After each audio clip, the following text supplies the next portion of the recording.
अच्छा, तो बच्चों आज हम जानेंगे आर्टिकल। आर्टिकल क्या होता है? आर्टिकल में हमारे ए एंड द का यूज होता है। ये आर्टिकल हमेशा नाउन से पहले लगता है। नेमिंग वर्ड जो होता है नाउन, उससे पहले ही यूज होता है हमेशा। जैसे अगर एग्जांपल में बोलूं तो आ cat, uh red, an apple. आप देखो तो ये सभी आपके क्या है? नाउन ही है। हमेशा नाउन से ही पहले आपको आर्टिकल का यूज दिखेगा, जिसमें हमारा क्या आता है? A N the. तो ये ए एन का यूज तो मैंने करके दिखाया आपको। जैसे the red fort, red fort, यानी नेमिंग वर्ड से पहले कोई भी नाम वाले शब्द होते हैं, संज्ञा जिसे बोलते हैं नाउन, हमेशा उससे पहले ही ए एन द का यूज होता है। आर्टिकल में हम 3 यूज पढ़ेंगे। कौन कौन से? कहां पे ए का यूज होता है, कहां पे एन का यूज होता है और कहां पे द का यूज होता है। और ये आर्टिकल मैंने ये भी बताया कि हमेशा नेमिंग वर्ड, नाउन जिसको हम कहते हैं हिंदी में बोले तो संज्ञा, हमेशा संज्ञा से पहले ही ए एन द का यूज होता है। आर्टिकल हमारे कितने टाइप्स होते हैं आर्टिकल के? ये आर्टिकल के एक होता है इन डेफिनिट आर्टिकल, एक होता है डेफिनिट आर्टिकल। आर्टिकल 2 प्रकार के हैं, एक इनडेफिनिट आर्टिकल, एक है डेफिनिट आर्टिकल। इनडेफिनिट आर्टिकल के अंदर हमारा यूज ऑफ एन आता है, यूज ऑफ एन, यानी एन का यूज हम सीखेंगे इनडेफिनिट आर्टिकल में। एन हमारे इनडेफिनिट आर्टिकल में ही आते हैं। डेफिनिट आर्टिकल में यूज ऑफ द हम जानेंगे कि कहां पे द का यूज, किस नेमिंग वर्ड के पहले द का यूज होता है।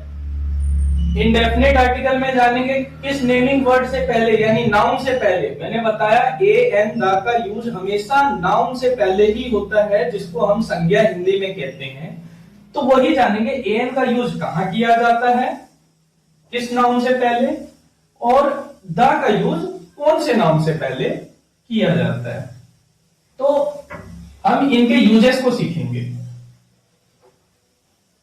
अच्छा, मैं एक बात बताऊं तो ये क्लास 6th से लेके 12th तक के एग्जाम में आता है ये आर्टिकल टॉपिक। बस क्या होता है, लेवल अप होता चले जाता है और कुछ नहीं है, कॉन्सेप्ट सारा वही सेम ही है। अभी मैं आपको इस तरीके से करवाऊंगा कि आपको कहीं भी कोई दिक्कत नहीं होगी आर्टिकल करने में। अच्छा, ये आप नोट भी करते रहना साथ साथ।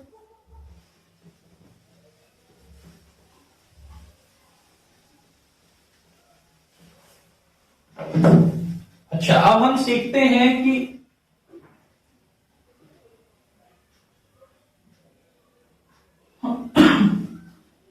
Indefinite article, indefinite article.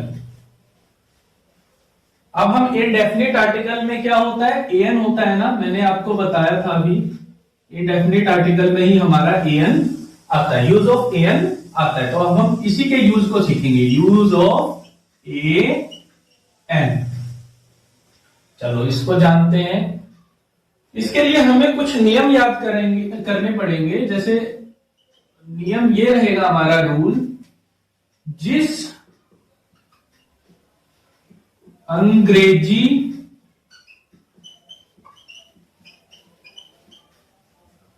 शब्द को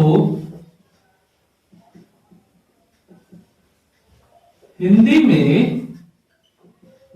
लिखा जाए और यदि हिंदी शब्द का शुरुआत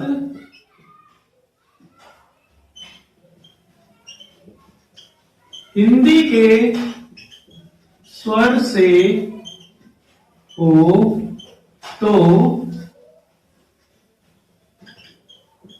उस अंग्रेजी शब्द के आगे, उस अंग्रेजी शब्द के आगे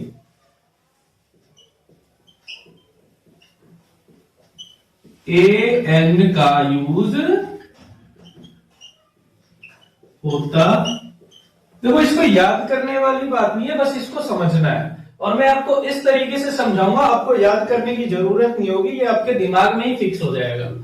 मैंने क्या बताया, जिस अंग्रेजी शब्द को हिंदी में लिखा जाए और यदि वो हिंदी शब्द का शुरुआत हिंदी के स्वर से हो तो उस अंग्रेजी शब्द जिसको हमने हिंदी में लिखा था उसके आगे क्या चीज का यूज हो जाएगा, एन का यूज हो जाएगा।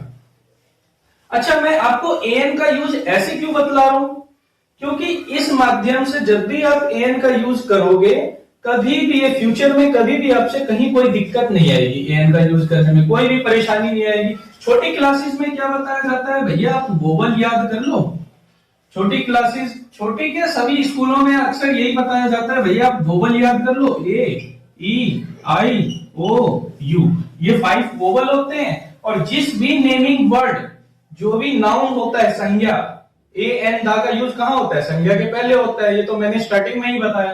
तो जिस नेमिंग वर्ड को नाउन भी बोलते हैं, जिस भी नेमिंग वर्ड मतलब नाउन का शुरुआत अगर इस वोवल से है, ए ई आई ओ यू, ये 5 वोवल होते हैं हमारे हिंदी में, इंग्लिश में, अगर इनसे शुरुआत है वो नेमिंग वर्ड नाउन, जिसको नाउन कहते हैं, तो उसके आगे क्या लगा दो, आंख बंद करके एन का यूज कर दो। जैसे एप्पल लिखा हुआ है, ये देखो एप्पल है, एप्पल से पहले मैंने किसका यूज किया है, एन का यूज किया है।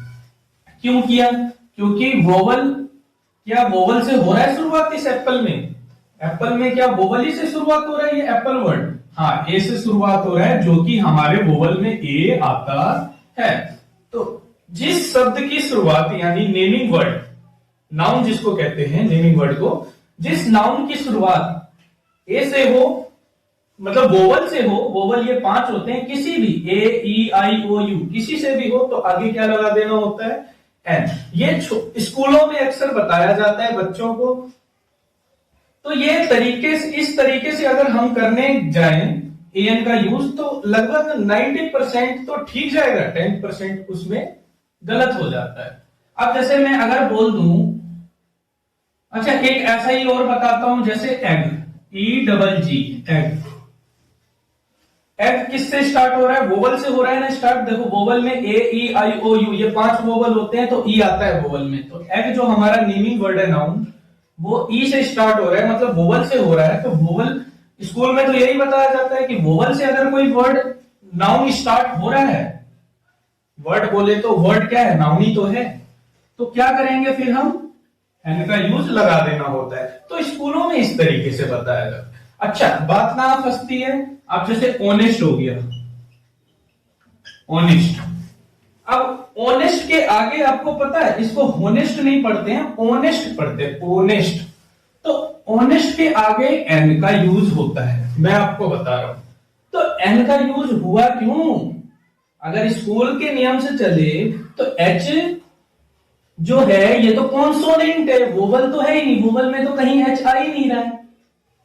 अगर वोवल में एच होता तो हम एन का यूज करते ना, क्योंकि स्कूलों में तो यही बताया जाता है कि वोवल से अगर कोई नेमिंग वर्ड, नाउन स्टार्ट हो रहा है, नाउन वर्ड, ये नेमिंग वर्ड है नाउन, अगर वोवल से स्टार्ट हो रहा है तो एन का यूज कर लो। लेकिन एच तो है ही नहीं इसमें, फिर भी मैंने किसका यूज किया, एन का। अच्छा, ऐसा ही एक एग्जांपल बताता हूं, आवर, इसको हावर, हावर नहीं पढ़ेंगे, आवर, अ से आवर, इसके आगे किसका यूज होगा, अगर मैं वोवल के हिसाब से चलूं तो आवर में एच से स्टार्ट हो रहा है, इसको बोलते आवर है, हावर नहीं बोलेंगे, आवर। तो आवर जो है इसमें तो ए आना चाहिए इस हिसाब से, अगर वोवल के हिसाब से चलूं, नहीं, इसमें भी क्या आएगा, एन। तो मतलब इसी तरीके से 90% तो ठीक हो जाते हैं स्कूल में जो सिखाया जाता है, लेकिन 10% क्या हो जाता है, गलत हो जाता है।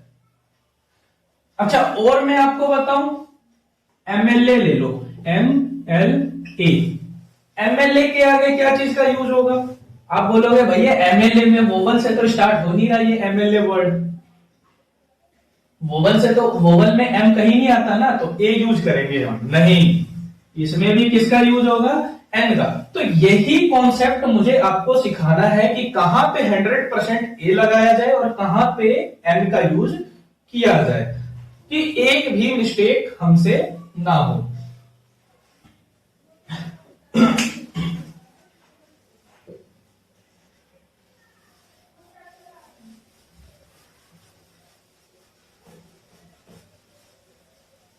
अब एक भी मिस्टेक ना हो आर्टिकल करने में, बोले तो इंडेफिनिट आर्टिकल जिसमें हम क्या सीख रहे हैं, यूज ऑफ ए एन। तो ये ए एन का यूज एकदम 100% हमें आ जाए, तो इसके लिए ये नियम समझना पड़ेगा। जिस अंग्रेजी शब्द को हिंदी में लिखा जाए, अब जैसे कोई अंग्रेजी शब्द ले लेते हैं, कोई भी नाउन, अंग्रेजी शब्द जो होगा वो नाउन ही तो होगा। मैंने स्टार्टिंग में ही पहले बताया है कि आर्टिकल में हमारा ए एन दा जो होता है वो हमेशा नाउन से पहले ही यूज होता है, तो वो अंग्रेजी शब्द सीधी सी बात है कोई नाउन ही होगा। चलो मान लेते हैं हम अंग्रेजी शब्द कैप, जो अंग्रेजी में कोई शब्द है वर्ड वो है कैप, जो कि नाउन ही है। इससे पहले किसका यूज होगा, अब देखो पहले पढ़ो, जिस अंग्रेजी शब्द को हिंदी में लिखा जाए और यदि हिंदी शब्द का शुरुआत, जिस अंग्रेजी शब्द को हमने हिंदी में लिखा था, चलो जिस अंग्रेजी शब्द को हिंदी में लिखा जाए और हिंदी में लिखा जाए ना, तो पहले लिख लेते हैं हिंदी में, ये लो लिख दिया, अंग्रेजी शब्द था उसको हिंदी में लिख दिया, और यदि हिंदी शब्द की शुरुआत हिंदी के स्वर से हो, हिंदी के स्वर से हो, तो उस अंग्रेजी शब्द के आगे एन का यूज होता है। हिंदी के स्वर से हो तो सॉरी यहां पे एन कर लेना, एन का यूज होता है। तो क्या जब मैंने अंग्रेजी के शब्द को हिंदी में लिखा, ये जो अंग्रेजी का शब्द कैप है, जब मैंने उसको हिंदी में ठीक वैसे ही लिखा कैप, तो क्या ये हिंदी के स्वर से शुरू हो रहा है, कहां से शुरू हो रहा है, कौन से अक्षर से हो रहा है, ये कहां से, ये हिंदी का स्वर है नहीं। तो हिंदी शब्द का शुरुआत, देखो मैंने बताया ना, जब हिंदी में लिखा जाए किसी अंग्रेजी शब्द को, तो यदि हिंदी शब्द का शुरुआत हिंदी के स्वर से, इस पे गौर करना है, हिंदी के स्वर से हो, तो उस अंग्रेजी शब्द के आगे ये जो कैप है उसके आगे एन का यूज होगा। लेकिन हिंदी में जब मैंने लिखा उस अंग्रेजी शब्द को, तो ये स्वर से नहीं शुरू हुआ, देखो हिंदी के स्वर से शुरू हो रहा है, ये जो हिंदी में लिखा नहीं, का से शुरू हो रहा है, इसीलिए ये स्वर है नहीं, तो हम किसका यूज करेंगे, ए का। मैंने तो ये बताया ना कि अगर हिंदी के स्वर से शुरू हो, वो हिंदी में जो मैंने लिखा हिंदी के स्वर से, तो एन का यूज, किसका यूज, एन का यूज होगा। लेकिन नहीं हो रहा था हिंदी के स्वर से, ए का यूज किया। क्लियर है ना। अच्छा मैं आपको इसमें हिंदी के स्वर आपको लिखवा देता हूं, कौन से हिंदी के स्वर देखने हैं ये भी ध्यान रखना पड़ेगा। स्वर, जो हिंदी के स्वर होते हैं हमारे, हिंदी के स्वर कौन कौन से, 10 ही स्वर आपको याद करने हैं।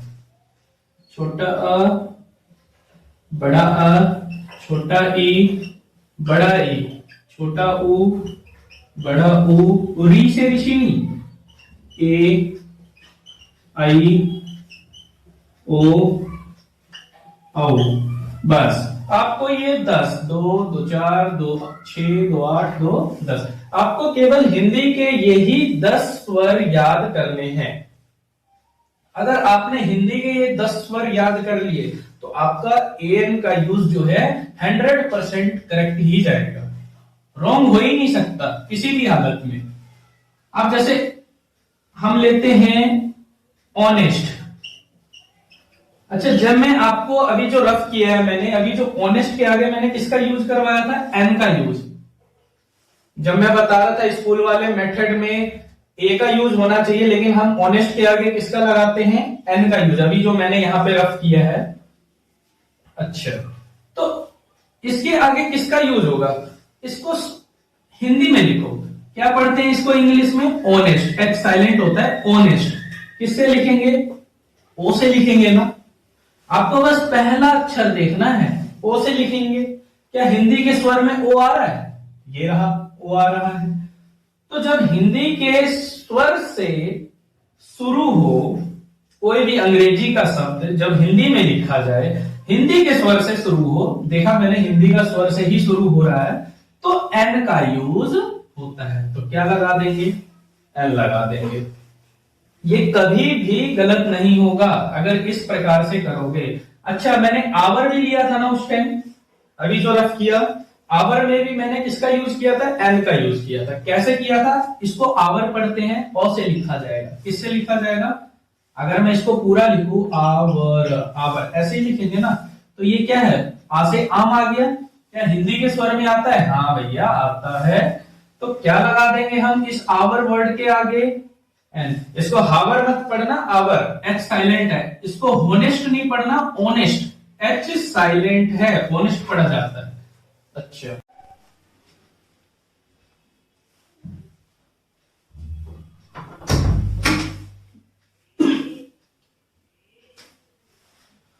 तो ऐसे ही आगे हम और भी करके देखते हैं, और भी नाउन्स के साथ, जैसे कि आईएएस। आईएएस, क्या आईएएस के साथ किसका यूज होगा? ए का यूज होगा, ए का यूज होगा या एन का यूज होगा आईएएस के साथ?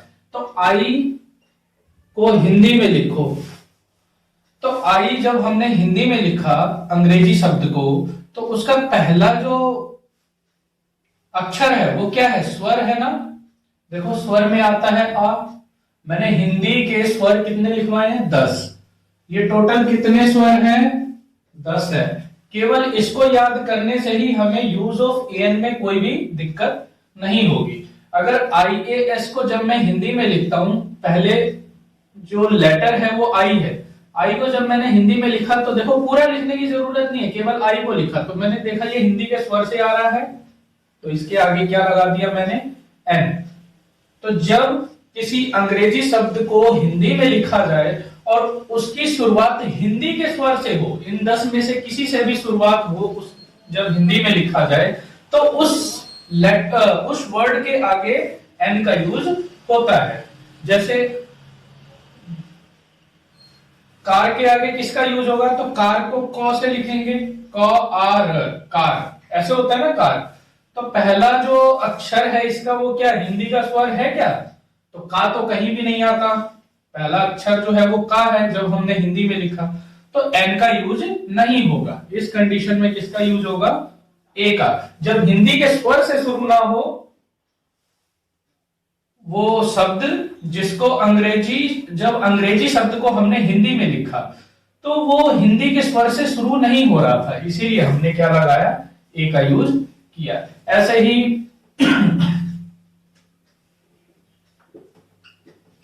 एमएलए। एमएलए को पूरा लिखने की जरूरत नहीं है, बस एम को लिख लो। एम किससे शुरू हो रहा है? ये ए से एडी। क्या हिंदी के स्वर में आता है ए से एडी? हाँ ये रहा। तो इसके आगे किसका यूज हो जाएगा? एन।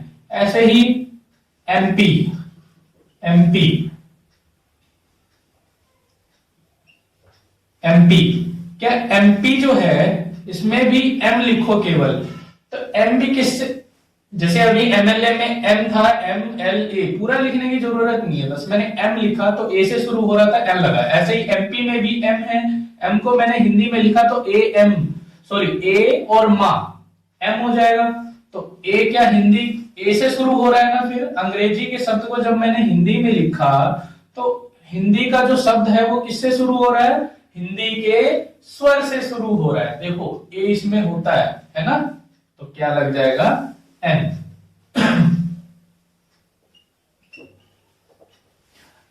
बुक। बुक किससे लिखेंगे? बू, सॉरी छोटा हुआ था इसमें। बुक, बुक, बुक है बी डब्ल्यू के, बुक बा से शुरू हो रहा है ना। कौन से अक्षर से शुरू हो रहा है? बा। क्या ये अक्षर हिंदी का स्वर है? नहीं है, तो आगे क्या लगा दो? ए।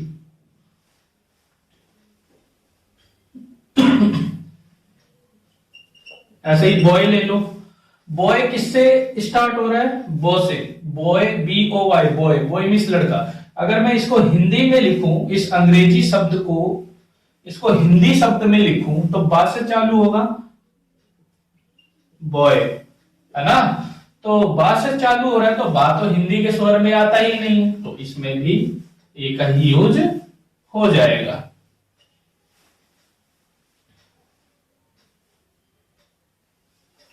और क्या क्या कर सकते हैं? एग, एग नहीं, आंट ले लो, ANT, आंट। आंट, और से आंट मीन्स चीटी, ANT, आंट। आंट मीन्स चीटी। इसको हिंदी में लिखेंगे तो आंट। चंद्र बिंदु है ये, आ से, आम के ऊपर आंट। तो अ से हो रहा है ना, ये किससे चालू हो रहा है? आ से। तो आ हिंदी के स्वर में आता है, हाँ ये रहा, आता है। तो आगे क्या लगा देंगे? एन का यूज हो जाएगा।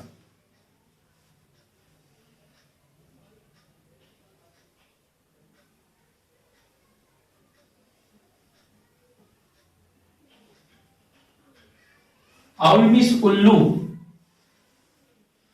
ये जितने भी शब्द मैंने लिए हैं जिनके आगे एन का यूज हुआ, ये सभी नाउन है, नेमिंग वर्ड, जिसको हिंदी में संज्ञा कहते हैं। नाम वाले शब्द के आगे ही एन का प्रयोग होता है। तो आउल, आउल किसी जानवर का, पक्षी का नाम है। आउल मीन्स उल्लू।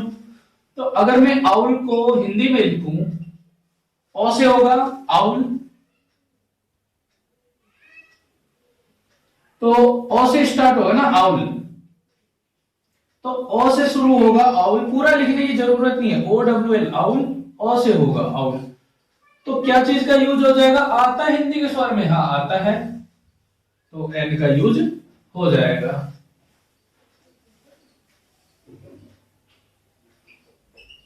मैप, मैप मीन्स नक्शा। मैप मीन्स नक्शा।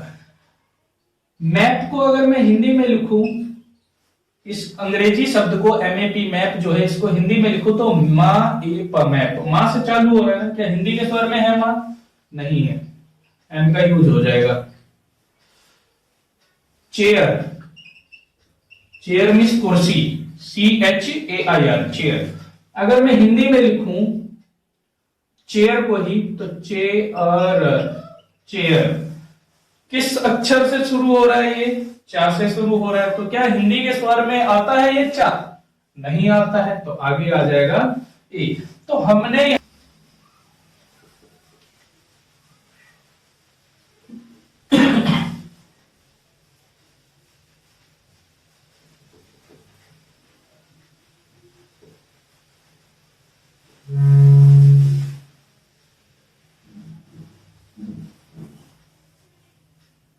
अगर आप इस मेथड से करिएगा आर्टिकल का यूज कभी भी, तो कभी भी आपसे एक भी गलती नहीं होगी, 100% एकदम करेक्ट ही जाएगा। अगर हम स्कूल के वो वोवल वाले रूल से करते हैं तो उसमें क्या होता है, 90% तो ठीक होगा, 10% हमारा गलत हो जाएगा। तो क्यों नहीं हमें एक बढ़िया तरीका अपनाना चाहिए करने के लिए, जिससे हमारा टोटली पूरा का पूरा करेक्ट हो जाए।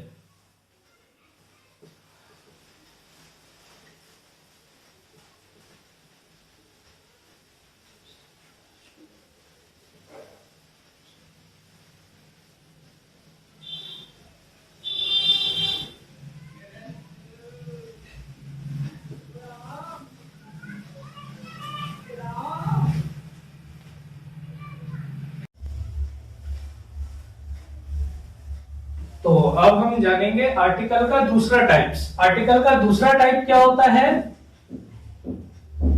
Definite article. कौन सा वाला होता है? डेफिनिट आर्टिकल, जिसमें हम किसका यूज ऑफ जानेंगे? यूज ऑफ द का यूज कहां कहां पे होता है।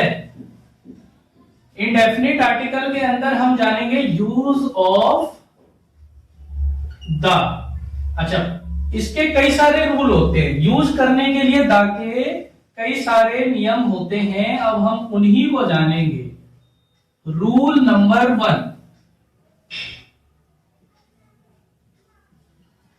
पर्वतों के नाम से पहले कहां पे दा का प्रयोग किया जाता है? पर्वतों के नाम से पहले। पर्वतों के नाम में जैसे कि माउंट एवरेस्ट ले लो, माउंट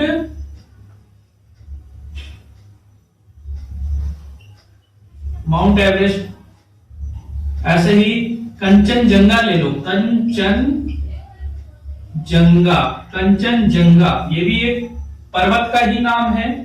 तो माउंट एवरेस्ट के भी आगे दा लगेगा, कंचनजंगा के भी आगे दा का प्रयोग होगा। ऐसे ही एक और ले लो, हिमालय ले लो, हिमालय, इसके भी आगे क्या यूज हो जाएगा, दा। मैंने बताया पर्वतों के नाम से पहले यूज ऑफ दा का प्रयोग होता है। तो ये हमने पहला रूल जाना, दा कहां कहां लगेगा, तो एक पर्वत के नाम से पहले। अब रूल नंबर 2 में जानेंगे नदियों के नाम से पहले, नदियों के नाम से पहले, नदियों के नाम से पहले, जैसे कि गंगा। क्या गंगा एक नदी का नाम है? हाँ है। तो आगे लगा देंगे दा का प्रयोग। किसका यूज हो जाएगा? दा का प्रयोग हो जाएगा। यमुना, यमुना क्या ये रिवर का नेम है? हाँ नदी का नाम है, दा का प्रयोग हो जाएगा। हम इस वीडियो में ये definite article use of the को ही सीखेंगे कि दा का प्रयोग कहां कहां पे होता है। तो पर्वतों के नाम से पहले, दूसरा रूल बताया मैंने नदियों के नाम से पहले। रावी ले लो, सतलुज ले लो, ये सब क्या है? सतलुज, ये सब नदी के ही नाम है, रावी और सतलुज। फिर आ जाता है रूल नंबर, अब हमारा क्या आता है? Rule number 3। रूल नंबर 3, इसमें क्या बताया गया है? रूल नंबर 3 में पर्वतों के नाम हो गया, नदियों के नाम हो गया, महासागरों के नाम, महासागरों के नाम से पहले। महासागर को हम क्या बोलते हैं? ओशियन। ओशियन माने महासागर। 5 प्रकार के होते हैं ओशियन हमारे महासागर। जैसे कि एक हो गया प्रशांत महासागर, जिसको हम बोलते हैं Pacific, Pacific ocean, Pacific ocean. Atlantic ocean, ये भी एक ओशियन ही है, Atlantic ocean. Arctic, Arctic ocean, ये भी क्या है? एक ओशियन ही है, महासागर का ही नाम है। दा सभी ओशियन के नाम से पहले भी दा का प्रयोग होता है। ये इंग्लिश में ओशियन के नाम हो गए, महासागरों के नाम। आपने हिंदी में भी पढ़ा होगा, महासागर, प्रशांत महासागर, हिंद महासागर, अटलांटिक महासागर, अंटार्कटिक महासागर। तो ये 5 कुछ महासागर होते हैं, उन्हीं के नाम है ये इंग्लिश में। पैसिफिक मतलब प्रशांत महासागर, और अटलांटिक महासागर हो गया ये, और ये आर्कटिक महासागर हो गया। तो महासागरों के नाम से पहले, ओशियन के नाम से पहले भी दा का प्रयोग होता है। ये याद रखना पड़ेगा आपको, 5 महासागर कौन कौन से होते हैं। तो ये 2-3 के नाम लिख दिए मैंने, महासागरों के नाम, इनसे पहले दा का प्रयोग होता है। रूल नंबर 4 में हम जानेंगे होली बुक। होली बुक के नाम से पहले, के नाम से। अब होली बुक क्या होता है? जिसको हम हिंदी में, जिसका अर्थ होता है होली मतलब पवित्र, बुक मतलब ग्रंथ। पुस्तक बोल लो, पवित्र पुस्तक या पवित्र ग्रंथ। हर धर्म के, हर रिलीजन्स के, धर्म के अलग अलग अपने अपने होली बुक होते हैं। जैसे हिंदू का बात करें तो भागवत गीता, भागवत गीता। हिंदू की बात करें तो भागवत गीता। तो ये होली बुक हुआ, तो क्या लग जाएगा? दा लग जाएगा। कुरान की बात करें, ये मुस्लिम का होली बुक हुआ ये, तो क्या लग जाएगा? दा। अगर हम सिख, ईसाई की बात करें तो उनका होली बुक होता है बाइबल, बाइबल, तो क्या लग जाएगा? दा।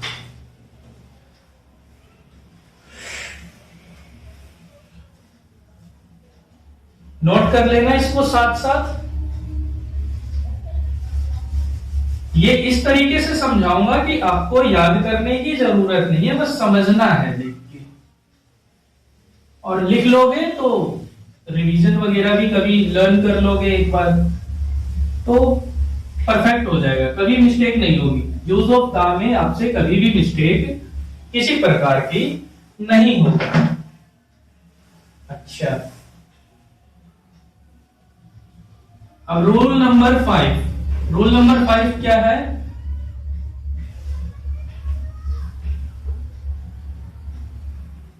हिस्टोरिकल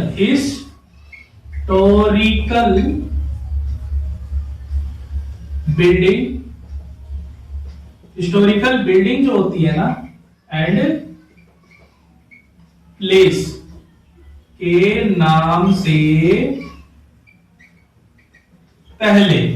अब हिस्टोरिकल बिल्डिंग में क्या, जो ऐतिहासिक इमारत वो हिस्टोरिकल बिल्डिंग, प्लेस मतलब स्थान, जगह।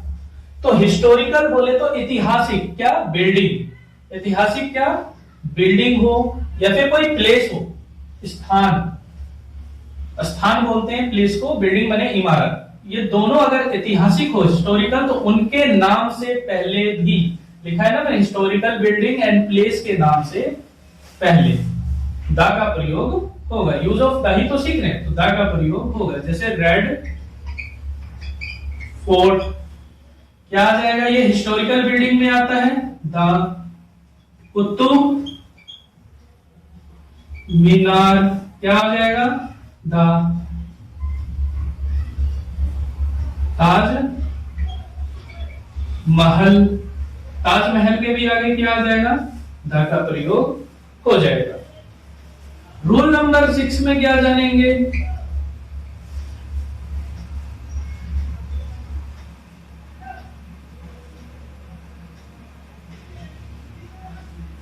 Collective noun.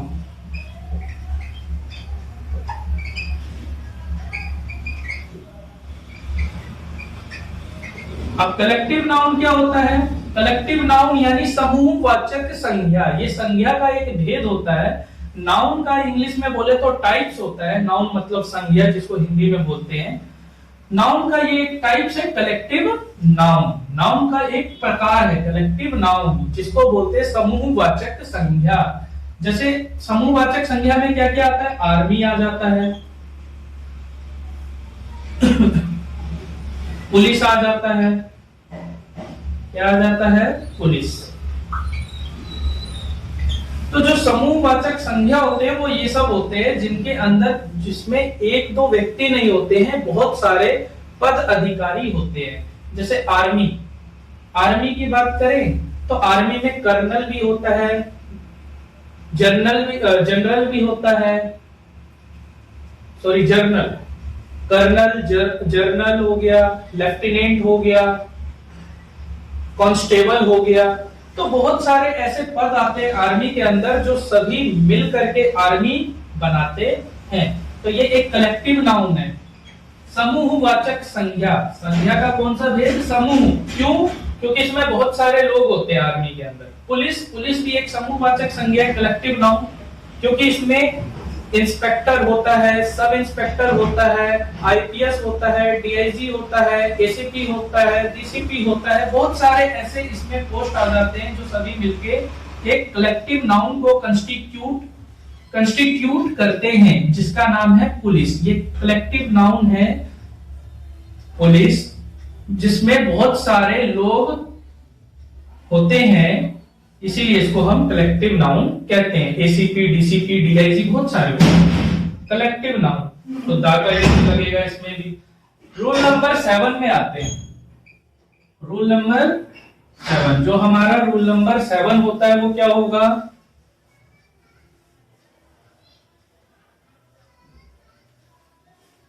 कलेक्टिव नाउन से पहले बता दिया दा का प्रयोग, प्रॉपर नाउन से पहले, प्रॉपर इंक डाल देते हैं,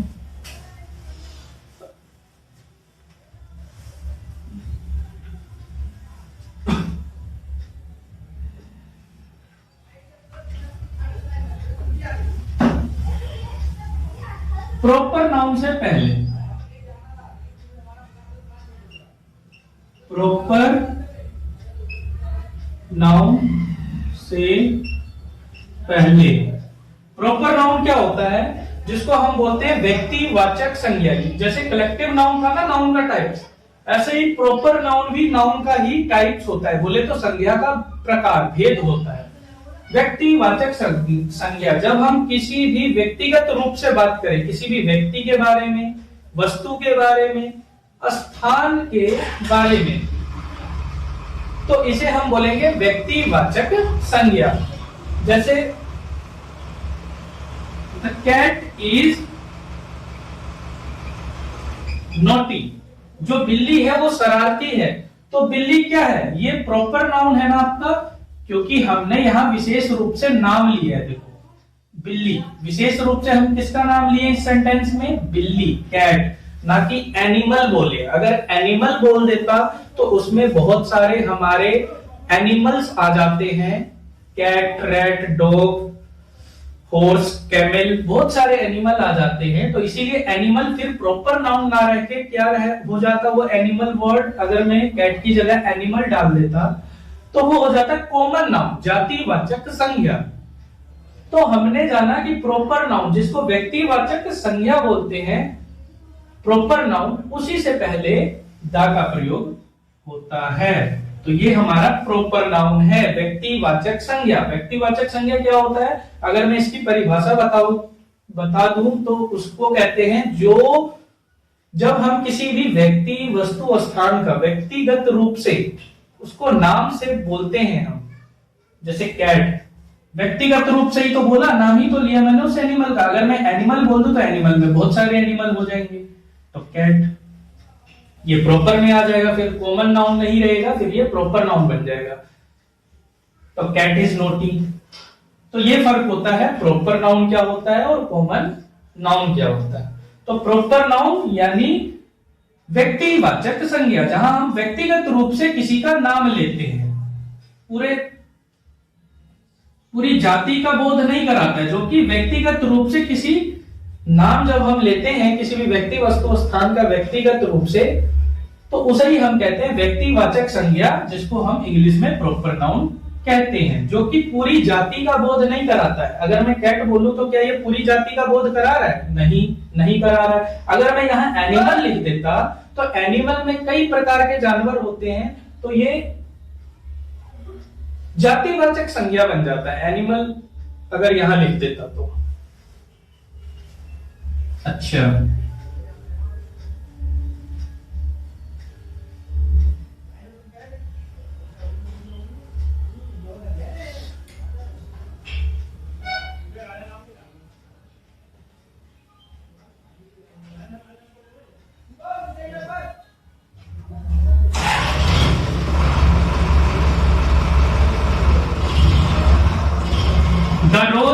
रोज इज रेड। यहाँ रोज जो है, देखो कैट ये नाउन ही तो है। कौन सा नाउन है? तो फ्लावर तो लिखा नहीं, फ्लावर में तो बहुत हो जाते हैं, जैस्मीन, मैरीगोल्ड, ट्यूलिप, लिली। तो इसीलिए ये जातिवाचक नहीं है, फिर ये व्यक्तिवाचक संज्ञा है, जहां हमने व्यक्तिगत रूप से नाम लिया किसी भी वस्तु का। वस्तु ही तो है रोज, वस्तु का लिया। तो जब हम व्यक्तिगत रूप से नाम ही लेते हैं, किसी व्यक्ति, वस्तु हो या फिर कोई स्थान हो, तो उसे ही हम प्रॉपर नाउन कहते हैं। तो ये हमारा प्रॉपर नाउन हो गया, नाउन, और इसके आगे किसका यूज हो जाएगा? दा का। तो कैट भी हमारा नाउन था और रोज भी हमारा नाउन है, और कौन सा नाउन है? प्रॉपर नाउन है। और मैंने आपको पहले ही ये वीडियो के स्टार्टिंग में ही बताया कि आर्टिकल का जो प्रयोग होता है वो हमेशा नेमिंग वर्ड, जिसको हम इंग्लिश नाउन भी कहते हैं, उस नाउन के पहले ही प्रयोग होता है। आर्टिकल का यूज, हमारे आर्टिकल का यूज, चाहे वो ए का यूज हो, एम का यूज हो और दा का यूज, वो नेमिंग वर्ड नाउन से पहले ही प्रयोग होता है। तो ये सब हमारे नाउन ही हैं। कौन से वाले नाउन के टाइप से हैं? Proper noun. ये भी हमारा नाउन ही है, ये भी हमारा नाउन ही है। अच्छा, एक और एग्जांपल ले लेते हैं। The cow is at animal. Sorry, the use कर लिया, sorry. Cow is pet cow एक पालतू जानवर है, काऊ यानी गाय। स्पेशली मैंने यहां नेम लिया किसी का, तो नाम लिया तो क्या होगा, प्रॉपर नाउन। अगर मैं एनिमल इज पेट, अगर मैं कुछ ऐसा लिख देता एनिमल, या फिर जो पूरी जाति का बोध कराता, व्यक्ति का बोध व्यक्तिगत रूप से बोध कराता ही नहीं किसी भी व्यक्ति वस्तु स्थान का, तो वो फिर कॉमन नाउन हो जाता है, जातिवाचक संज्ञा, प्रॉपर नाउन फिर नहीं होगा। तो अब यहाँ पे मैंने किसी का नेम लिख दिया, एनिमल का पर्टिकुलर एक विशेष नाम लिख दिया, विशेष नाम, विशेष रूप से यहाँ बात की जा रही है काऊ की, तो क्या आ जाएगा, द। क्योंकि ये पूरी जाति का बोध नहीं कराता है, व्यक्तिगत रूप से मैंने यहाँ पे किसी जानवर का नाम लिया है, काऊ इज पेट एनिमल, तो काऊ के आगे द का प्रयोग होगा। रूल नंबर 8, रूल नंबर 8 क्या कहता है, टाइम। टाइम में क्या क्या आ जाएगा आपका, टाइम में आ जाएगा ईयर, पार्ट ऑफ डे, दिन के भाग भी आ जाएंगे,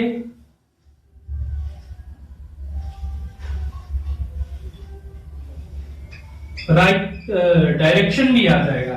अच्छा, टाइम, टाइम के अंदर हमारा ईयर, ईयर तो जानते ही हो सन, जैसे 2005, तो इसके आगे क्या लग जाएगा, द। अगर मैं part of the day, day जो होते हैं हमारे 3 पार्ट में, दिन, डे मतलब दिन, दिन 3 भागों में बटा होता है, पार्ट में होता है, पार्ट्स ऑफ डे के भी आगे द का प्रयोग होता है। टाइम के ही अंदर आता है हमारा पार्ट्स ऑफ डे, जैसे मॉर्निंग, आफ्टरनून, इवनिंग, नाइट, ये सब पार्ट हुए हमारे डे के, क्या हुए, पार्ट हुए, जैसे मॉर्निंग, मॉर्निंग,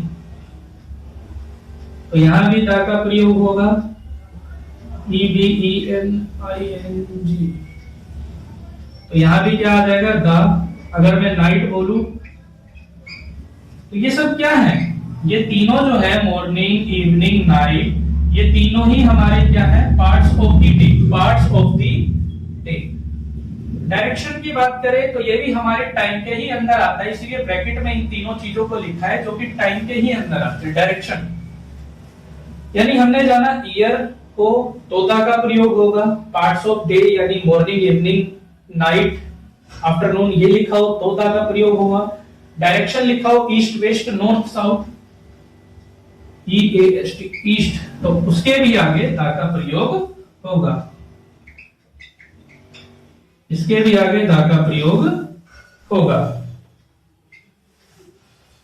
तो समझ आ गया होगा, ईयर, पार्ट्स ऑफ डे यानी दिन के जो भाग होते हैं, मॉर्निंग लिखा हो, इवनिंग लिखा हो, afternoon, night. Direction east, west, north, south, 4 direction होते हैं, ईस्ट पूरब, वेस्ट पश्चिम, नॉर्थ उत्तर, साउथ दक्षिण। अगर ये लिखा हो कहीं डायरेक्शन तो द का प्रयोग होगा,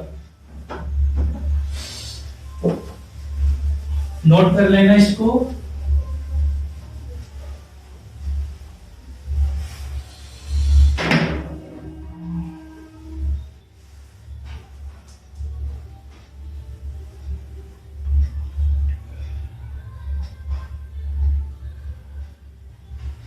और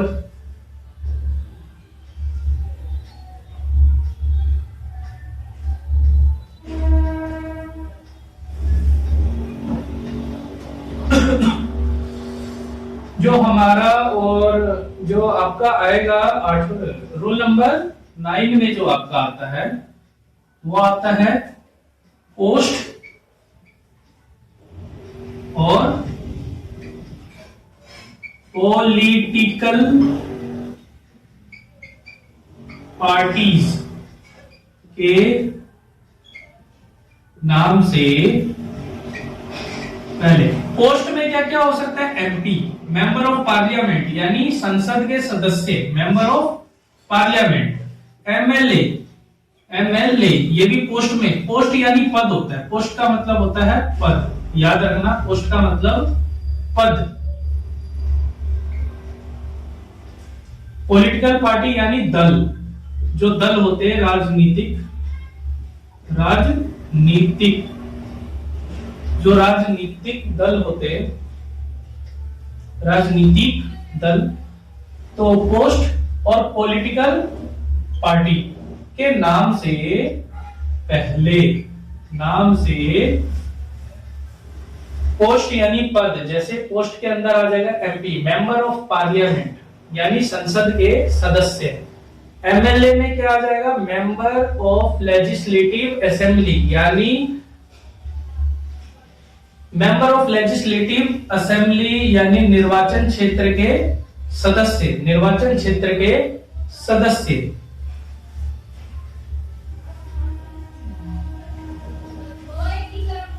तो ये पोस्ट में आ गया। और क्या क्या हो जाएगा पॉलिटिकल पार्टी में, जैसे बीजेपी, ये पॉलिटिकल पार्टी हो जाएगी, राजनीतिक दल जो चुनाव में खड़े होते हैं, जो पार्टी, बीजेपी, आम आदमी पार्टी। इन पोस्ट, ये दोनों पोस्ट थे यानी पद, जो कुर्सी होती है जो राजनेताओं के लिए जो बैठते हैं, एमपी, एमएलए, ये सब पोस्ट है। इनके नाम से पहले मतलब पोस्ट के भी आगे दा का प्रयोग होता है, एमपी, एमएलए जो पोस्ट होती है। और पॉलिटिकल पार्टी यानी राजनीतिक दल जो बीजेपी, आप, कांग्रेस, उनके भी आगे क्या, उनके भी आगे दा का ही प्रयोग होगा। Rule number 10। अच्छा, रूल नंबर 10 में हम क्या जानेंगे,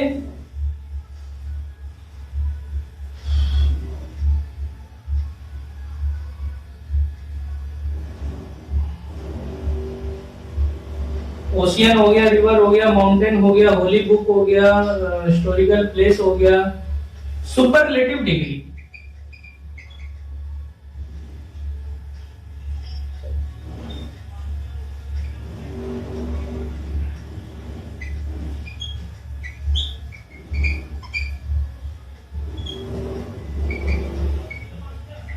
सुपरलेटिव डिग्री के आगे, अब सुपरलेटिव डिग्री, इसको एग्जांपल में आपको सेंटेंस के थ्रू बताता हूं।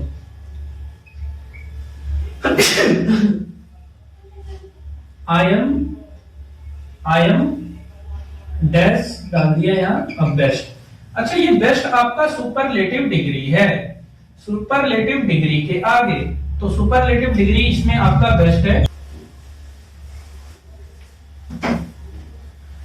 अच्छा, और क्या होगा, डेजर्ट के नाम से पहले, रूल नंबर आपका 11 जो आता है, डेजर्ट जो रेगिस्तान मतलब मरुस्थल के भी नाम होते हैं, डेजर्ट के नाम से पहले। अब मैं कुछ एग्जांपल देता हूं आपको डेजर्ट का। डेजर्ट का एग्जांपल क्या क्या हो जाएगा, जैसे थार डेजर्ट, सहारा डेजर्ट, ये सब डेजर्ट के नाम हुए।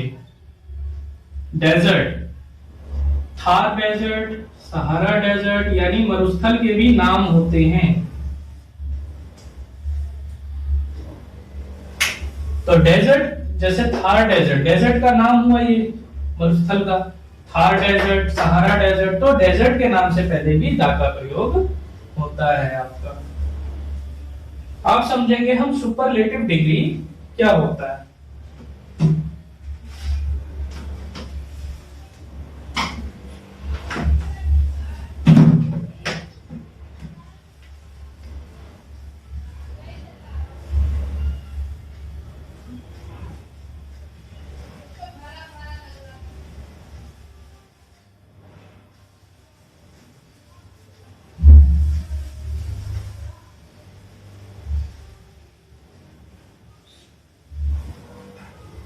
अब समझेंगे, एक और कर लेते हैं।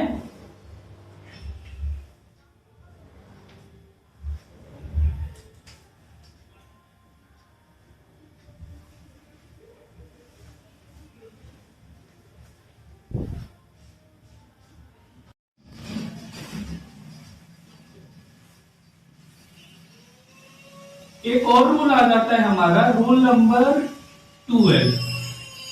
Rule number 12 use of the में क्या है, यूज पेपर के नाम से पहले, न्यूज़पेपर के नाम से पहले। अब जैसे न्यूज़पेपर का नाम क्या, हिंदुस्तान टाइम, हिंदुस्तान टाइम, ये हमारा न्यूज़पेपर का नाम है, यानी अखबार पत्र के नाम से पहले, अखबार पत्र के नाम से पहले। तो times of India, times of India, ये भी हमारा क्या है, टाइम्स ऑफ इंडिया भी हमारा एक अखबार पत्र का नाम है, इंग्लिश में टाइम्स ऑफ इंडिया, न्यूज़पेपर का ही नाम है। इसके भी आगे किसका प्रयोग होगा, दा का प्रयोग होगा। तो जो भी हमारा न्यूज़पेपर होता है उसके नाम से पहले भी दा का प्रयोग होता है।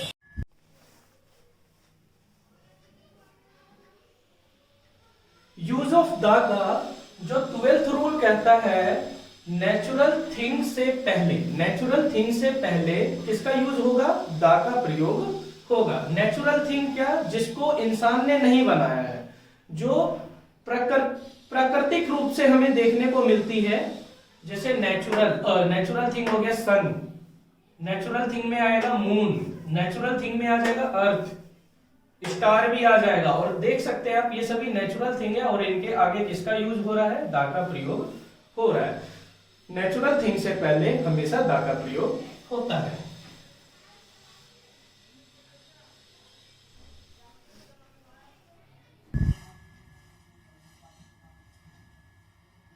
अच्छा, तो हमने बच्चों जाना था आर्टिकल। आर्टिकल में दो टाइप्स होते हैं, एक इंडेफिनिट आर्टिकल जिसमें एन का यूज होता है, एक डेफिनिट आर्टिकल जिसके अंदर दा का यूज होता है। तो जब हमने दा के यूज को जाना, तो उसमें जो 10th रूल मैंने आपको करवाया था वो था सुपरलेटिव डिग्री के आगे दा का प्रयोग होता है। सुपरलेटिव डिग्री, सुपरलेटिव डिग्री मुझे लगता है कि उसमें कुछ कमी रह गई होगी, एक बार मैं दोबारा डिटेल में आप लोगों को समझा देता हूं। सुपरलेटिव डिग्री है क्या, पहले तो ये समझना पड़ेगा सुपरलेटिव डिग्री क्या होता है, तभी आप उसके आगे दा का प्रयोग कर सकते हो। अब डिग्री ये जो है ये होती किसकी है, सुपरलेटिव डिग्री तो एडजेक्टिव्स की होती है। ये टोटल एडजेक्टिव की 3 डिग्री है, डिग्री ऑफ एडजेक्टिव। एडजेक्टिव्स की कितनी डिग्रियां हैं, 3 है।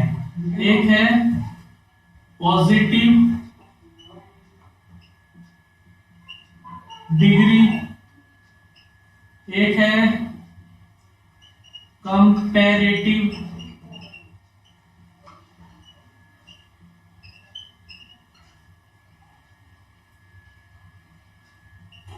और तीसरी आ जाती है superlative degree.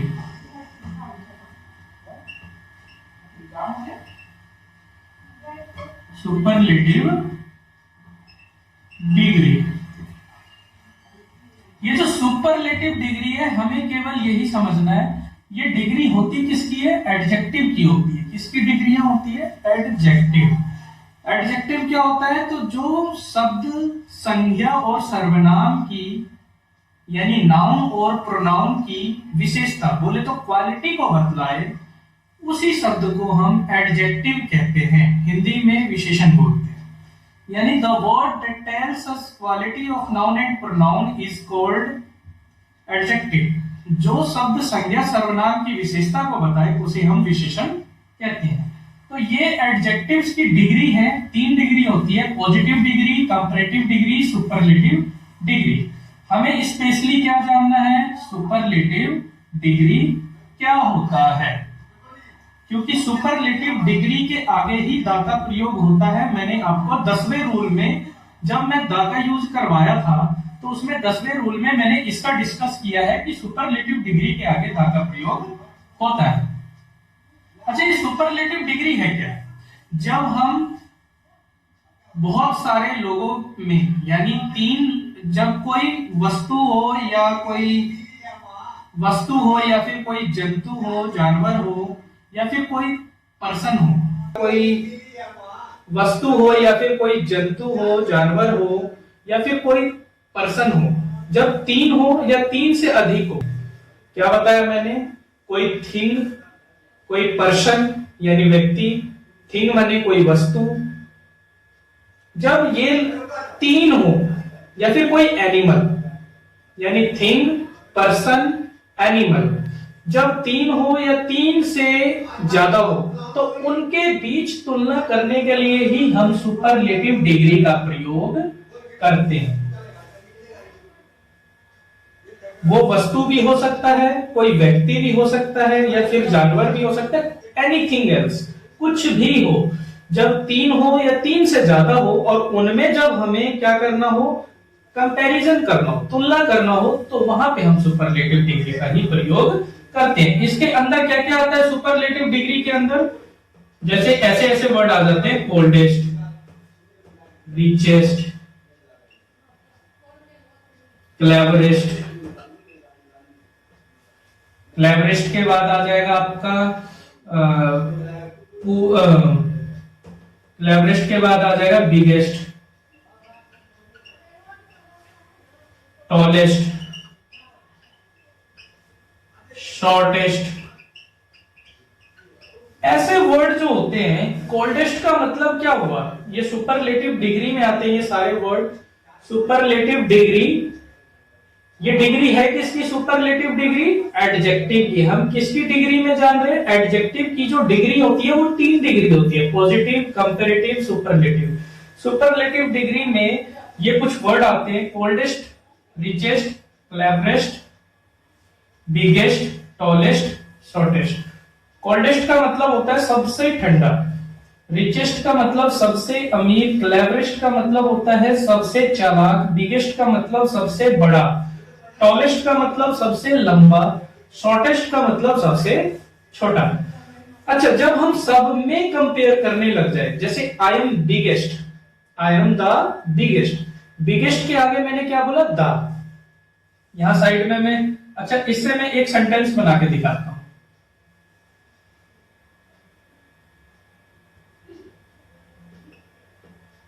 The water is the coldest. The water is the water is the coldest. यहाँ पे वाटर मैंने स्पेशली नाम लिया किसी चीज का, वाटर, तो ये प्रॉपर नाउन हो गया। ये एक प्रॉपर नाउन है, प्रॉपर नाउन से पहले तो द लगा ही है, ये तो मैंने रूल में समझाया ही है। साथ में कोल्डेस्ट जो होता है ये हमारा सुपरलेटिव डिग्री है और इसके भी आगे द का ही प्रयोग होगा। तो coldest, the water is the coldest, यानी जो पानी है वो सबसे ठंडा है। रिचेस्ट से बनाते हैं, आई am the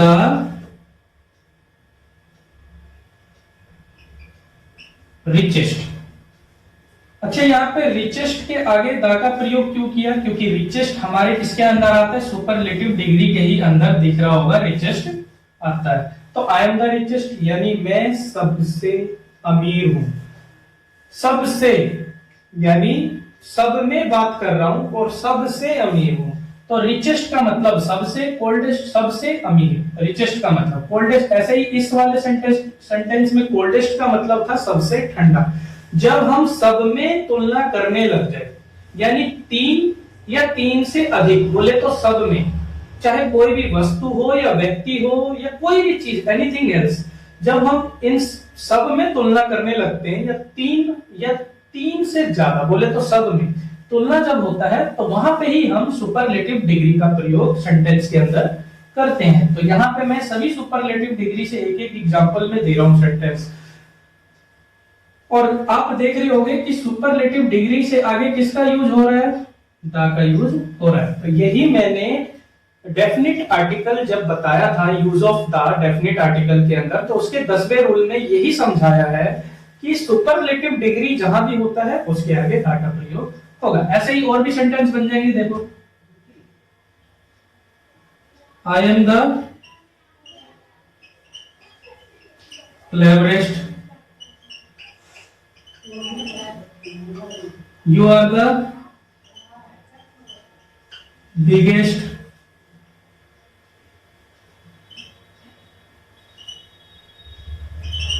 they are the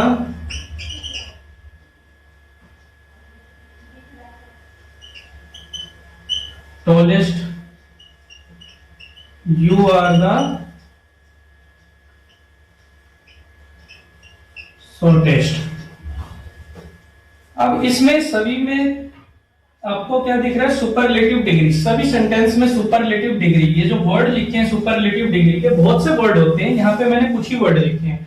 और सुपरलेटिव डिग्री के आगे जो मैंने यूज करके सुपरलेटिव डिग्री वाले वर्ड का जो यूज करके ये सारे सेंटेंस बनाए हैं, सभी में दिख रहा होगा, सभी सुपरलेटिव के आगे दा का ही प्रयोग हो रहा है। यहाँ देखो दा, यहाँ देखिए, यहाँ पे, यहाँ पे। तो बस यही था कि सुपरलेटिव डिग्री के आगे दा का प्रयोग होता है। I hope you all understand